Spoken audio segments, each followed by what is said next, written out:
Hello guys! Busy ngayon si Inday na Sally guys kasi bukas darating na si Mike. So hugasan ko to lahat guys.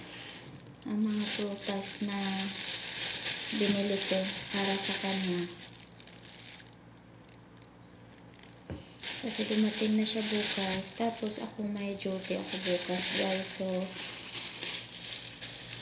yung kasama, yung kaibigan ko lang yung magdala sa kanya dito bukas.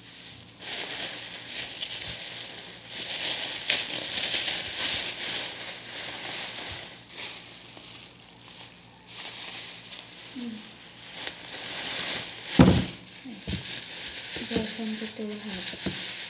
Para bukas, pag gusto niya kumain, kakain na lang siya.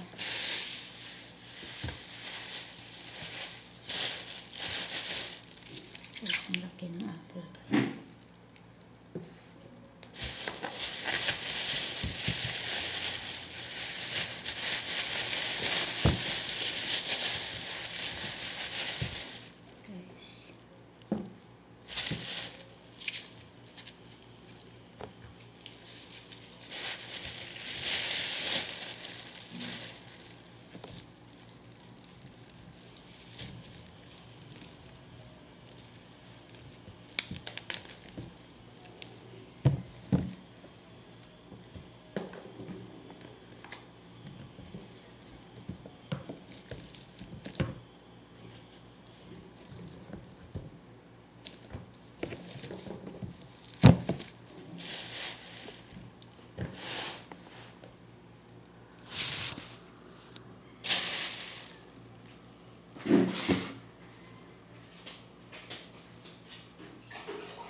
Ngayon ko yung naglagay ang apple guys.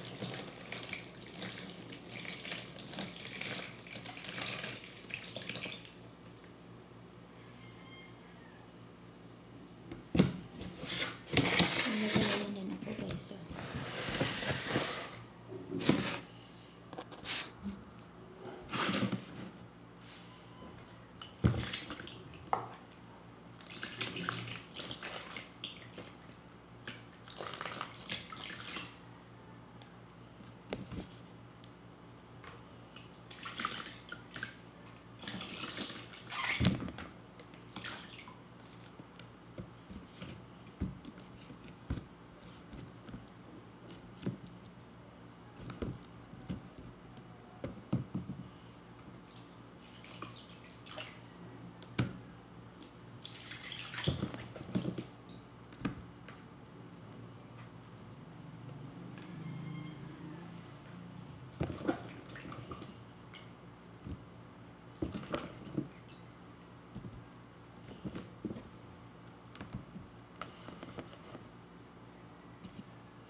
Ito na guys, ready na ang prutas ni Mike bukas guys. Pagdating na guys.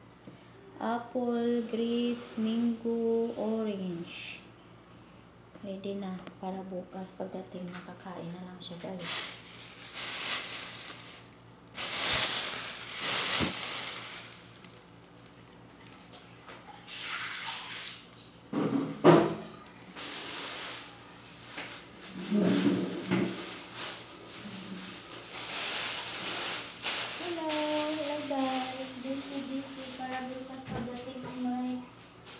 Hindi na siya mahirapan. Kung gusto niya kakain na lang siya guys.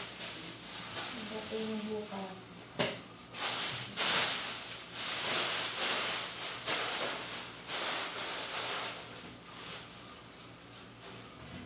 Yung bibilihin ko bukas guys is ano na lang. Yung bibilihin ko bukas is bigas na lang at saka ulam namin. Pero hindi pa to kasya guys kasi ano siya dito na at saka meron pa pala akong ipakita sa inyo guys. Bumili ako ng collar guys. At saka dito ko ilagay yung mga mamaya bibili ako ng ice.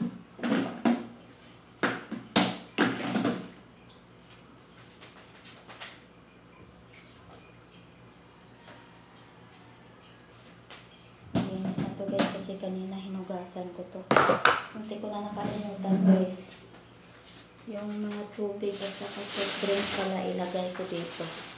Kasi kahapon na grocery kasi ako guys eh. May mga tubig ako kasi guys si Mike hindi siya nag-inom ng ito guys, bottled water. Lagay ko sa collar. Hindi kasi siya nag-inom ng hindi bottled water kasi sabi niya natakot daw siya na mag-inom ng tubig na hindi nasa bottle, baka daw magsakit daw ang stomach niya. So binilhan ko siya ng mga water at saka ito guys kung gusto niya bukas. Kung gusto niya mag-inom ng coke, meron din dito guys. Ice na lang ang kulang. Mamaya bili ako ng ice doon sa tindahan guys.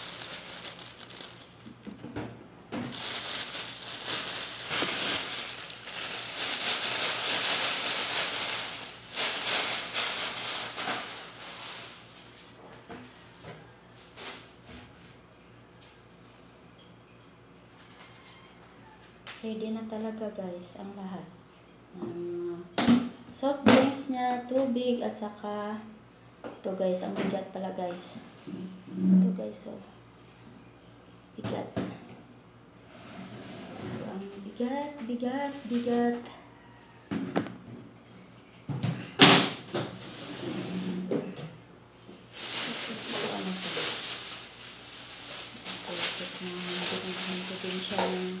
Ito guys, Listerine.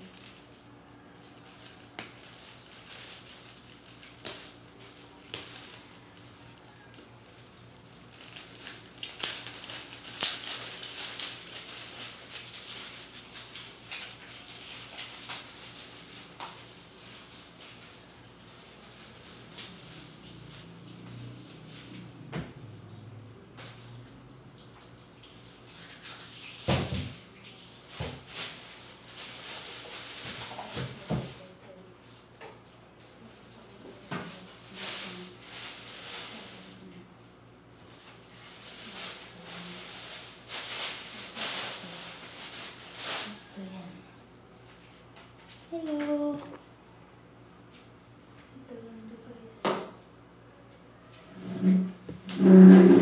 Diba guys, ready na. Tikman kaya natin guys ang grapes guys.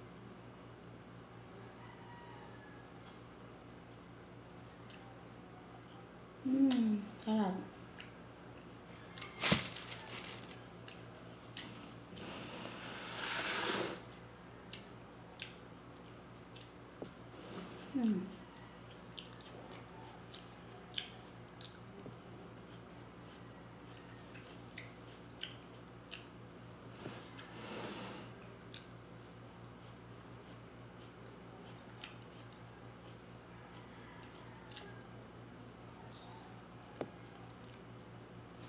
Sa amin.